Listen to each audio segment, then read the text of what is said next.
Our story begins with the summoner traveling down a road. He meets a yeoman and they talk.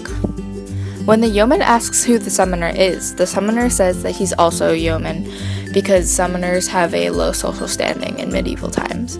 They decide to become friends and travel together. As they travel, they basically talk about what horrible people they are and all the different ways that they extort people or hurt people to get money past what they're obliged to do because it's technically the summoner's job. A little way into their traveling, the yeoman decides to tell the summoner his secret. Turns out the yeoman isn't actually a yeoman, he's a fiend from hell. The yeoman also tells the summoner that he can change his shape and he does so that he can torment people better. What do you expect from someone who's from hell? Instead of being freaked out by the fact that this guy might be from hell, or at the very least insane, the summoner is simply intrigued by the yeoman and they form a pact of brotherhood. As the yeoman and the summoner are traveling along, they come upon a farmer who is stuck at the side of the road. His cart's gotten stuck in a mud pit with all his precious hay in it that he was, taking to the market or something. When his horse isn't strong enough to pull the cart out of the pit, the farmer gets really angry.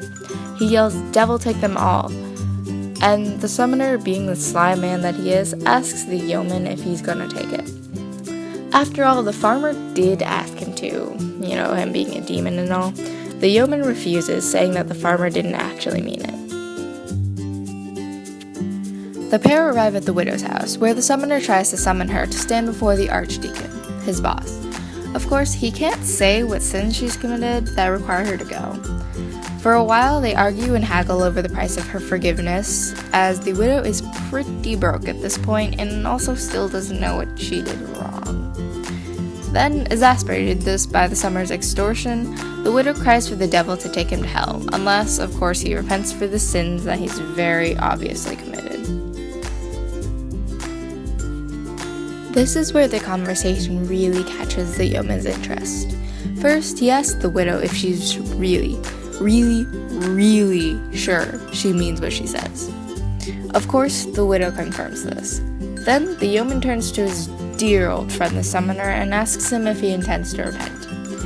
Angered by the widow's words, the summoner of course decides to be stubborn and refuses, and also calls the widow an old cow. And with that, their intense vows of brotherhood are broken. Such a shame. The yeoman seizes the summoner and drags him to hell, the place that the friar says all summoners have their heritage.